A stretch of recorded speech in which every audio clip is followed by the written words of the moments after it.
बिस्मिल्लाहिर्रहमानिर्रहीम। अस्सलाम वालेकुम रहमतुल्लाहि व बरकातुहू। सैयद अमीर अली शाह के लहजे से शफकत और नरमी झलकने लगी थी। जब तू मेरे इलाके में कदम रखेगा उस वक्त मैं यहाँ से जा चुका हूँगा। आप कहाँ चले जाएंगे सैयद? सुबकगीन ने घबरा कर पूछा। सांसों की जो मोहलत दी गई थी वो खत्म हो गई। अमीर अली शाह अलैहिर्रहमा ने सुबकगीन के सवाल का जवाब देते हुए कहा, बस बुलावा आने ही वाला है। अपने सैयद के लिए दुआ करना कि इसे दोस्त की महफिल में दाखिले की इजाजत मिल जाए। अगर मेरे पहुंचने से पहले दरवाजा बंद हो गया तो मैं हलाक हो जाऊंगा। ये कहकर सैयद अमीर अली शाह रोने लगे। अगर समझता है कि तुझ पर मेरा हक है तो मेरी मगफरत के लिए दुआ करना। मैंने अपनी सारी उम्र गफलत में बसर कर दी है। अब होश आया है तो सांस रुकने वाली है। मैं अपनी इस नाकारा जिंदगी पर बहुत शर्मिंदा हूँ। सुबकीन, इंसान बड़े खसारे में है। मेरे लिए दुआएं खैर करना। बस तुझसे यही मेरी आखिरी इल्तिजा है। सैयद आप चले गए तो मैं इस भरी दुनिया में तन्हा रह जाऊंगा। सुबकीन आगे बढ़ा और सैयद अमीर अली शाह के कदमों पर झुकने लगा। सैयद तेजी से पीछे हट गए। अभी तक बुत परस्ती के मुजाहिरों में उलझा हुआ है। अमीर अली शाह के लहजे से एक बार फिर जलाल रूहानी झलकने लगा। अगर तू अपने ही जैसे इंसानों के कदमों पर झुकता रहा तो फिर बुत शिकनी कैसे करेगा? याद रख के खाक के पुतलों को छूने वाले हाथ एक दिन मफलूज हो जाते हैं। सीधा खड़ा हो जा। अमीर अली शाह ने तेज आवाज में कहा। सीधे रास्ते पर चलने के लिए सीधा खड़ा होना भी जरूरी है। सुबकीन बड़े कर्ब के आलम में खड़ा हुआ और अमीर अली शाह के उदास चेहरे की तरफ देखने लगा। हाँ, एक और अहम बात, सैयद ने सुबकगीन को मुखातिब करते हुए कहा, अपने बच्चे का बहुत ख्याल रखना। अमीर अली शाह ने सुबकगीन के नौमौलूद बेटे की तरफ इशारा करते हुए कहा, मगर सैयद मैं आपके बगैर क्या करूंगा? सुबकगीन एक बार फिर गिरियाउजारी करने लगा। मैं तो आपकी मोहब्बतों का आदी हो चुका हूँ। अगरचे रोजो शब के हंगामे मुझे आप तक पहुंचने की फुर्सत नहीं देते, लेकिन ये तसव्वुर भी मेरे लिए बहुत है कि आप इस दुनिया में मौजूद हैं। जब बहुत ज्यादा घबराऊंगा तो आपके पास चला आऊंगा, मगर आप तो जा रहे हैं। सुबकगीन अपनी बात मुकम्मल ना कर सका। शिद्दत जज्बात से उसकी आवाज़ घुट कर रह गई। मेरे होने ना होने से कोई फ़र्क नहीं पड़ेगा सुबकगीन, अमीर अली शाह ने मुस्कुराते हुए कहा। दिलों को सुकून तो अल्लाह के जिक्र ही से मिलता है, और अगर फिर भी तेरा नाफरमान दिल ना बहले तो निज़ाम शाह के पास जाना और उससे अपने लिए दुआ कराना। ये निज़ाम शाह कौन है? सुबकगीन ने हैरान होकर पूछा। अल्लाह का एक महबूब बंदा है जो दुनिया के शोर गुल से बहुत दूर गजनी की एक मस्जिद में रहता है। अमीर अली शाह ने कहा। सुबकगीन, बस अब जा, हमें देर हो रही है। अल्लाह तेरी और तेरे बेटे की हिफाजत करे। ये कहकर सैयद मुड़े और कुछ दूर जाकर नजरों से ओझल हो गए। सैयद के जाते ही सुबकगीन की आंख खुल गई। उसने घबरा कर इधर उधर देखा। वही कमरा था, वही साजो सामान और वही कसरे शाही की ऊंची ऊंची दीवारें। सुबकगीन कुछ देर तक धुंधली आंखों से अपने अतराफ का जायजा लेता रहा और फिर उसे यकीन आ गया कि वो एक तवील ख्वाब देख रहा था। उसने रात का बाकी हिस्सा बड़े कर्ब के आलम में गुजारा। सैयद अमीर अली शाह अलैहिर्रहमा से ख्वाब की हालत में होने वाली गुफ्तगू ने सुबकगीन को बहुत ज़्यादा परेशान कर दिया था। वो बार बार सोचता रहा कि कहीं इसका ख्वाब ज़हनी इंतशार का नतीजा ना हो। मगर सुबकगीन ने कई मरतबा सैयद अमीर अली शाह को ख्वाब की हालत में देखा था, और हर बार वक्त गुजरने के साथ साथ उसका हर ख्वाब सच्चा साबित हुआ था। इस तरह सुबकगीन को अपने इस ख्वाब की सदाकत पर भी यकीन आ जाना चाहिए था, लेकिन ये इंसानी फितरत है कि वो किसी नुकसान की खबर पर आसानी से एतबार नहीं करता। यही वजह थी कि सुबकगीन ने सैयद के रुखसत होने की बातों को दिल से कबूल नहीं किया। फिर सुबह होते ही अमीर अलबतगीन से इजाज़त लेकर सुबकगीन तुर्कस्तान की तरफ रवाना हुआ। वो बरक रफ्तारी के साथ सफ़र कर रहा था और वक्त से पहले सैयद की बारगाह में पहुंच जाना चाहता था। सुबकगीन रास्ते भर दिल ही दिल में दुआएं कर रहा था कि काश इसका वो ख्वाब झूठा साबित हो जाए और सैयद अमीर अली शाह न सिर्फ मौत से बल्कि हर बीमारी से महफूज हों। मगर उस वक्त सुबकगीन पर रंजो अलम का कोह गिरा टूट पड़ा जब उसने तुर्किस्तान पहुंचकर ये जागुदाज खबर सुनी। मकामी बाशिंदों ने अश्बार आंखों के साथ उसे बताते हुए कहा, सैयद अमीर अली शाह 3 दिन पहले दुनिया से रुखसत हो गए। हम गरीब लोगों को ऐसा महसूस होता है कि जैसे अभी अभी हमारे सरों से बाप का साया उठा है। हम तुम्हें अपना गम कैसे बताएं कि हमारी जुबानें हमारा साथ नहीं दे रही हैं। सुबकगीन ने देखा कि वहां मौजूद हर शख्स रो रहा था और खुद उसकी आंखों से भी बेख्तियार आंसू बह रहे थे। फिर जब गिरियावजारी का ये सैलाब गुजर गया तो सुबकगीन ने मकामी बाशिंदों से दरख्वास्त की कि उन्हें सैयद की कब्र पर ले जाएं। बड़ा जज्बाती मंजर था। सुबकगीन अपने आप पर काबू न रख सका और अमीर अली शाह की कब्र से लिपट कर रोने लगा। सैयद, ये क्या हो गया? यकीन ही नहीं आता कि आप मुझे इस तरह छोड़कर चले जाएंगे। सुबकगीन का हाल बुरा था। मकामी बाशिंदे ये तो नहीं समझ सके थे कि सैयद की कब्र से लिपट कर रोने वाला शख्स गजनी का सिपह सालार है, लेकिन फिर भी सुबकगीन का लिबास देखकर उन्हें अंदाजा हो गया था कि सैयद का ये अकीदतमंद कोई बाअसर इंसान है। तमाम लोग हैरत और उदासी से सुबकगीन को रोते हुए देख रहे थे। फिर आंसुओं का ये तूफान थमा तो उसने अपने पैरहन की जेब से एक थैली निकाली जो अशरफियों से भरी हुई थी। सुबकगीन ये अशरफियां सैयद अमीर अली शाह को नजर करने के लिए लाया था। اگرچہ وہ جانتا تھا کہ سید سونے کے ان سکوں کو قبول نہیں کریں گے، لیکن پھر بھی اس خیال سے یہ حقیر سی نظر لے آیا کہ امیر علی شاہ اسے غریبوں اور محتاجوں میں تقسیم کر دیں گے، اور ان کا مزاج بھی یہی تھا کہ وہ کسی نظر کو قبول نہیں کرتے تھے۔ اگر کوئی عقیدت مند بہت زیادہ اصرار کرتا تو اسے حکم دیتے ہوئے فرماتے، پتہ نہیں تو نے یہ دولت کس طرح کمائی ہے، اس سے سارا عذاب تیری گردن پر، اپنے ہی ہاتھوں سے اسے ضرورت مندوں میں تقسیم کر دے، اب یہ خدا کی مرضی ہے کہ اسے قبول کرے یا الٹا تیرے منہ پر مار دے۔ امیر علی شاہ کی اس عادت سے واقف ہونے کے سبب سبکتگین نے اشرفیوں سے بھری ہوئی وہ تھیلی ایک بوڑھے شخص کی طرف بڑھاتے ہوئے کہا، بزرگ، میں یہ حقیر سی نظر سید کے لیے لایا تھا، مگر سید تو ہم سے خفا ہو گئے۔ شدت غم سے سبکتگین کی آواز لرز رہی تھی۔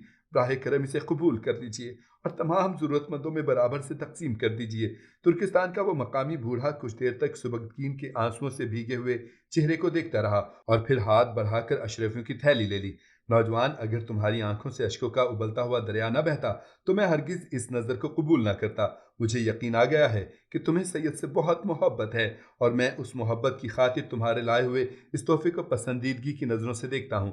یہ کہہ کر ترکستانی بوڑھے نے تھیلی کھولی اور وہاں موجود تمام لوگوں میں وہ اشرفیاں برابر سے تقسیم کر دیں۔ پھر اس کے بعد سبکتگین مقامی حکام سے ملا اور ان کے سامنے اپنی خواہش کا اظہار کرتے ہوئے بولا، میں سید امیر علی شاہ کی قبر پر ایک شاندار عمارت تعمیر کرانا چاہتا ہوں تاکہ آنے والی نسلوں کو اس برگزیدہ شخصیت کے بارے میں معلومات حاصل ہو سکیں اور لوگوں کو یہ راز پتہ چلے کہ اس قبر کے نیچے کیسا مرد باکمال سو رہا ہے۔ مقامی حکام نے بڑی حیرت سے سبکتگین کی گفتگو سنی۔ ہم یہاں رہنے والے کسی سید امیر علی شاہ کو نہیں جانتے، مقامی حکام نے بڑی بے دلی کے ساتھ کہا، خبر نہیں کہ آپ کس مرد باکمال کی بات کر رہے ہیں۔ سبکتگین کو ترکستان عمرہ کی اس بے خبری سے شدید اذیت پہنچی، مگر اس نے اپنے جذبات پر قابو رکھا۔ میں آپ کی اس لا علمی پر اظہار رائے نہیں کرنا چاہتا کہ سید امیر علی شاہ کون تھے، اور مجھے اس بات کا افسوس ہے کہ اقتدار کے ہنگاموں میں ایک مرد قلندر کو کیوں فراموش کر دیا گیا۔ میں آپ سے آپ کی اس بے خبری کی وجہ دریافت نہیں کروں گا، لیکن یہ بات میری عین خواہش ہے کہ آپ کو سید کے مقبرے کی تعمیر پر کوئی اعتراض نہیں ہونا چاہیے۔ مقامی حکام نے کسی غور و فکر کے بغیر کہا، ہمیں کیا اعتراض ہو سکتا ہے؟ آپ شوق سے کسی گمنام شخص کا مقبرہ تعمیر کر سکتے ہیں۔ مقامی حکام کی رضامندی کے بعد سبکتگین نے بہترین معماروں کو طلب کرتے ہوئے کہا، تمہیں تمہاری مطلوبہ اجرت ادا کروں گا، تم اس قبر کی جگہ پر ایک دلکش عمارت تعمیر کرو گے، یہی ہمارا تمہارا معاہدہ ہے۔ آپ مطمئن رہیں امیر، معماروں نے پرجوش لہجے میں کہا، جب تک آپ ہمارے فن کی خوبصورتی کی گواہی نہیں دیں گے اس وقت تک ہم آپ سے کوئی اجرت طلب نہیں کریں گے۔ پھر اس کے بعد سید امیر علی شاہ علیہ الرحمہ کے مقبرے کی تعمیر کا کام شروع ہوا۔ پہلے 3 دن تک گہری بنیادیں کھودی جاتی رہیں، اس کے بعد سر کی طرف سے ایک دیوار اٹھائی گئی، یہاں تک کہ شام ہو گئی۔ پھر دوسرے دن صبح ترکستانی معمار اپنے کام پر پہنچے تو انہیں ایک عجیب و غریب منظر دیکھ کر انہیں سختہ سا ہو گیا۔ دیوار اسی طرح زمین پر گری پڑی تھی کہ جیسے کسی نے پوری طاقت استعمال کر کے اسے ڈھا دیا ہو۔ تمام معمار اپنے حیرت زدہ چہروں کے ساتھ سبکتگین سے ملے اور اسے یہ واقعہ بتایا، مگر سبکتگین کو معماروں کے بیان کردہ واقعے پر ذرا بھی یقین نہیں آیا۔ پھر جب اس نے وہاں جا کر اپنی آنکھوں سے گری ہوئی دیوار کو دیکھا تو خود بھی حیران رہ گیا۔ کہیں یہ کسی مقامی حاکم کی حرکت تو نہیں کہ اس نے رات کے اندھیرے میں دیوار گرا کر مقبرے کی تعمیر کو روکنے کی کوشش کی ہو؟ سبکتگین نے دل ہی دل میں اپنے آپ سے سوال کیا، مگر ابھی اس کے پاس اپنے اس سوال کا جواب نہیں تھا، اور وہ محض شک کی بنیاد پر کسی سے بدگمان ہونا بھی نہیں چاہتا تھا۔ اسی لیے سبکتگین نے معماروں کی طرف دیکھتے ہوئے کہا، تم اپنا کام جاری رکھو، بہت ممکن ہے کہ رات میں کسی وقت ہلکا سا زلزلہ آیا ہو اور یہ دیوار گر گئی ہو۔ بہرحال تم اسے دوبارہ اٹھاؤ اور تیز رفتاری کے ساتھ کام کرو کہ مجھے بہت جلد غزنی واپس جانا ہے۔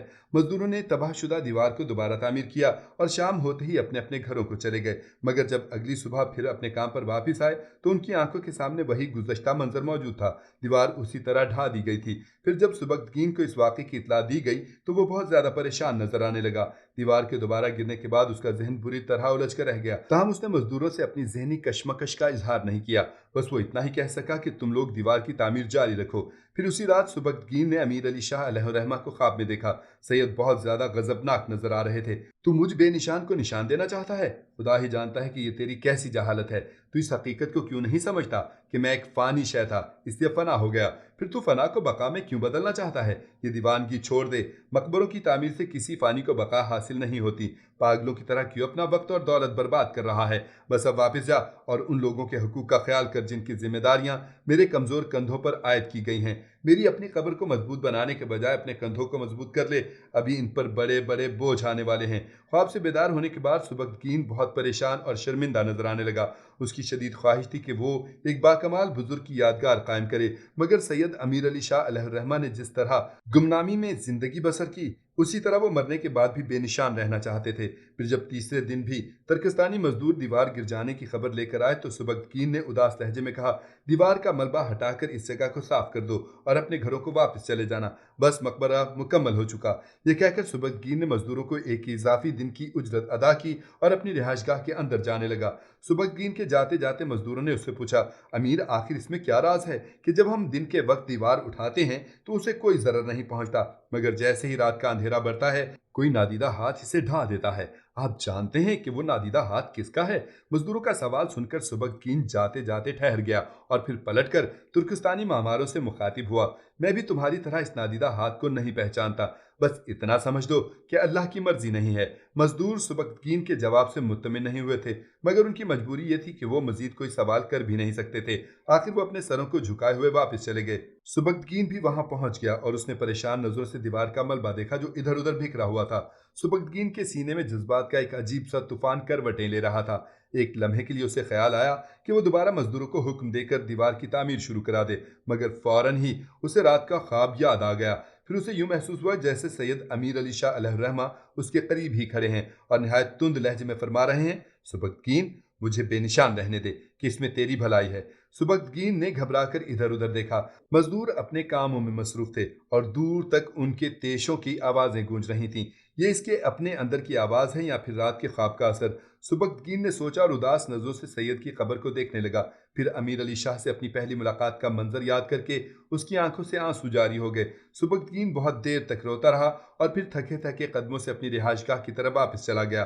दूसरे दिन जब दीवार का मलबा साफ हो गया और खोदी हुई दीवारें भर दी गईं तो सुबकतीन मकामी हुकाम से मिला और गजनी वापस जाने की ख्वाहिश का इजहार करने लगा। क्या इतनी जल्द उस गुमनाम शख्स का मकबरा तामीर हो गया? मकामी हुकाम के सवाल में गहरा तंज पोशीदा था। सुबकतीन ने चाहा कि वो इक़्तिदार के नशे में डूबे हुए इन उमरा के सवाल का तफसीली जवाब दे और उन्हें बताए कि अमीर अली शाह कैसे बाकरामत बुजुर्ग थे, मगर फौरन ही उसे सैयद के अल्फाज याद आ गए, सुबकतीन हमें बेनिशान रहने दें। इन अल्फाज की बाज़गश्त सुनाई दी तो सुबकतीन के जज्बात की सरकशी खत्म हो गई और वो पुरसकून लहजे में मकामी हुकाम से कहने लगा, मुझे अंदाज़ा नहीं था कि मकबरे की तामीर में बहुत ज़्यादा वक्त खर्च होगा और फिर मुझे गजनी में कुछ ज़रूरी काम है, इसलिए मैंने तामीरी काम को मुलतवी कर दिया। कुछ दिन के बाद जब मुझे फुर्सत मिलेगी तो दोबारा यहाँ हाजिर होऊंगा और आप हजरात का ताउन तलब करूंगा। सुबकतीन ने मजबूरन झूठ बोलकर इस रात से पर्दा नहीं उठाया और उसके पास इसके सिवा कोई चारा भी नहीं था कि वो तामीरी काम के इल्तवा की जिम्मेदारी अपने सर ले ले, वरना वो किसे किसे बताता कि खुद सैयद अमीर अली शाह अलैहिर्रहमा ही इस मकबरे की तामीर के खिलाफ हैं। अगर एक बार इसकी जुबान लड़खड़ा जाती तो बहुत से अफसानों का सिलसिला शुरू हो जाता। फिर यहाँ के बदमस्त लोग इन अफसानों में नए रंग आमेजी करते और इस तरह वो सैयद की रुसवाई का सबब बन जाता। मजबूरन उसने झूठ का रास्ता इख्तियार किया, जिस वक्त भी तशरीफ लाएंगे हमें इसी तरह मुंतजिर पाएंगे। सुबकतीन का जवाब सुनकर मकामी हुकाम मुस्कुराने लगे, आपको हर वक्त हमारा ताउन हासिल होगा, आप जिस वक्त भी तशरीफ लाएंगे हमें इसी तरह मुंतजिर पाएंगे। सुबकतीन ने मकामी हुकाम का शुक्रिया अदा किया और अपनी खिदमतगार सिपाहियों के साथ सैयद की कब्र की तरफ रवाना हो गया। वो गजनी जाने से पहले आखिरी बार अमीर अली शाह अलैहिर्रहमा की रूह के इसाले सवाब के लिए दुआ करना चाहता था।